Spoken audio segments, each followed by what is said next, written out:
da ngay gis léeg-léeg ka nga xam ne yàlla may na ko xéewal wërsëgal ko wërsëg wu yaatu di leen di gis parfois ñuy jël seen xaalis boobu di ko investir ci la nga xam ne baaxul te la tax ñu ko siy investir duñ ko bëgg déedéet waxu nit ñi la ñuy daw maanaam par exemple tey maa Ibra yàlla dénk ko alal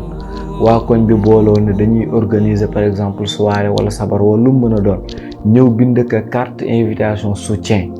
parce que soutien mooy soutenir nit ñi mooy nga jàppale ko si ñëw pour nga jàppale leen ci mooy yàlla gi ñuy organiser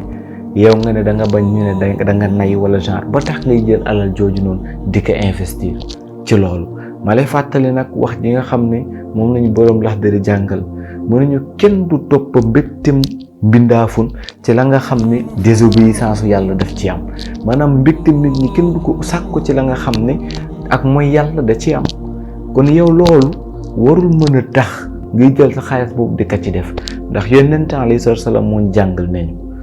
ëllëg yow man xiyaam mu ne ñi nga xam ne ñoom la yàlla nattoo woon ñu nekk ay pauvre mu ne dinañu dugg biir aljanna 500 ans après riche di soogu dugg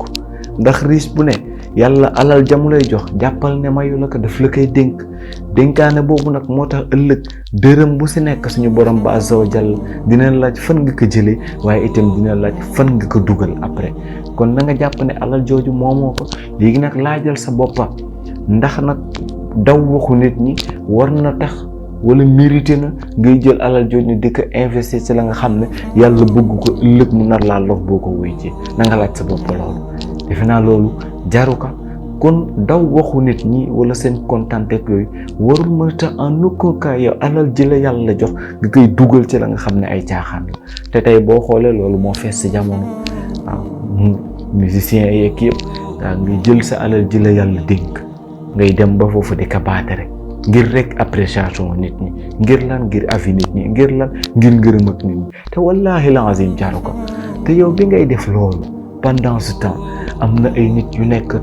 boo moytuwul sax sa mbokk mu la jege mu ngi fi soxla wërsëg wu yaatu te amu ko wallaahi lekkam demeewul noonu naanam demeewul noonu santeem demeewul noonu nga mën a jël xaalis boobu nga waroon a mën a investir ci aw yiw ngir ëllëg boo demee suñu borom ba azza wa jalla gërëm la si waaye déedéet nga bàyyi ko di ko investir ci ay caaxaan tey jii ñuy romb ci mbedd yi tey amuñu bay yalwaan te ñun ñëpp xam nañu ni nit ni ko yàlla bindee am na luy nekk ci moom la nga xam ne dafay tax mu xaw a am benn orgueil bi maanaam nit ku nekk si ñun bu sañoon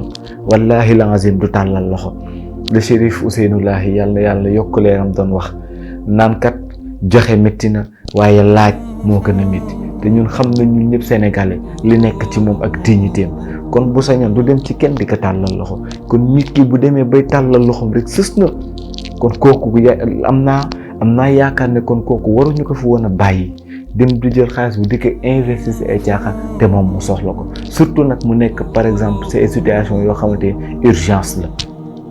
wàllu lekk wàllu naan wàllu faju et cetera chaque jour ñu gis ci internet bi ku ñuy ketal ndax am feebar ba nga xam ne bu ñu ko taxawul amaana mu génn ci àddina